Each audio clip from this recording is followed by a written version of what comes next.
Manitoba's NDP chooses Wab Kinew as new leader. Manitoba's New Democratic Party has elected Wab Kinew as its new leader. Kinew beat out three-time leadership candidate and former MLA Steve Ashton 728 votes to 253 at the party's leadership convention in Winnipeg on Saturday. "It's a new day for the NDP and it's a new day for Manitoba," Kinew declared in his acceptance speech. "I will do the very important work of uniting the Manitoba NDP.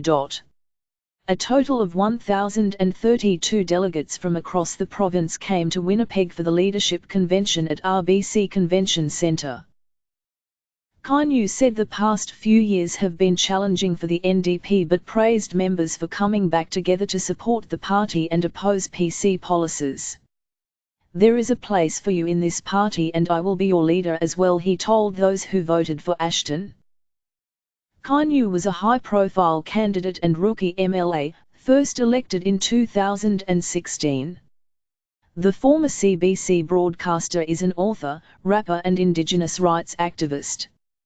But Kinew has been surrounded by controversy ever since he launched his first political campaign last year. During that campaign, he apologized for misogynistic and homophobic song lyrics he wrote as a rapper. Shortly after that, tweets he had sent years earlier making fun of gays, lesbians, First Nations children and overweight women came to light.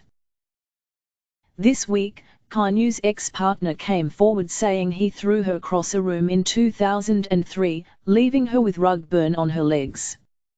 Domestic assault charges were laid but later stayed by the Crown, and Kinew denies the allegations. During his speech before the vote Saturday, Kinew acknowledged the domestic assault charges almost immediately. Kinew apologizes for past actions. "I am not the man I was. I have apologized and I am sorry. But that is not enough. Every day I will work hard to earn your trust," Kinew told delegates. Kinew also took shots at the current government, led by Conservative Premier Brian Pallister. "Somehow, friendly Manitoba ended up with a mean Premier," he said.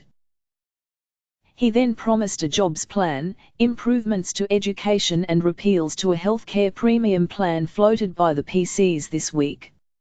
At Saturday's convention, Kinew supporter and domestic violence survivor Carmen Nadoin said she has questioned Kinew on his past and felt his answers were sincere.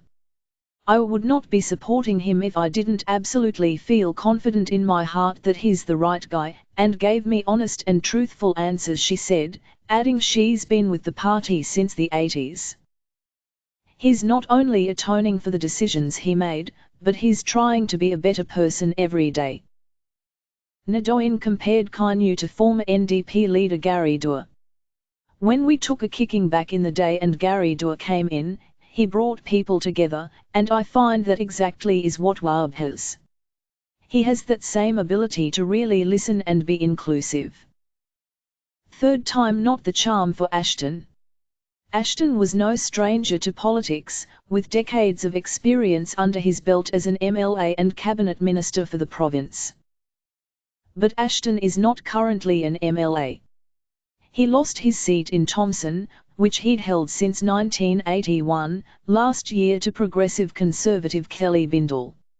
Saturday's vote wasn't his first attempt to win leadership of the party. He's run unsuccessfully twice.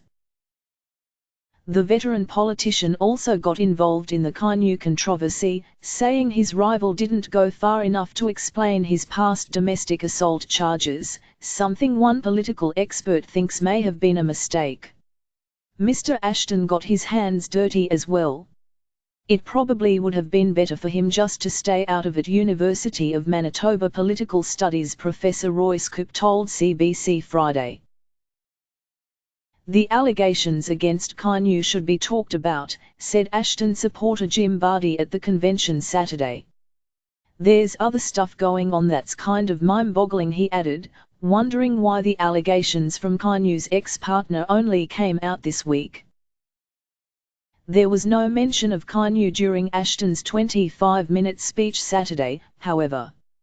Instead, Ashton recited the successes of the NDP over the past several years and also took aim at the possible PC healthcare premium plan. Pallister, if you bring it in, we are going to get rid of it. Ashton pledges $15 minimum wage. He also questioned the Premier's visibility during crises, especially in his response to the flooding of the Churchill rail line. There are more sightings of Sasquatches in the north than Brian Pallister, Ashton told the crowd. Ashton pledged to raise the minimum wage to $15 an hour, to reject the Uberization of Manitoba's economy and to oust Pallister after one term. Bardhi said he has supported Ashton through the veteran politician's previous 2 leadership runs, and said Ashton has been fighting for a long time. Some people think that's a problem, he said.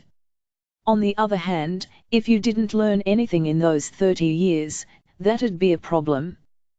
But if you did learn a lot of stuff, not just what to do, but sometimes what not to do, that's where I come from, in terms of my personal support for Steve.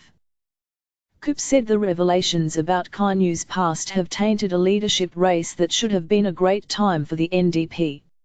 It really is kind of the worst possible outcome for the party. The NDP had been without a permanent leader since last April, when former Manitoba Premier Greg Selinger resigned after the PCs crushed his government, ending 17 years of NDP government in Manitoba. NDP MLA Flora Marcellino, Logan, has been acting as interim leader for the party.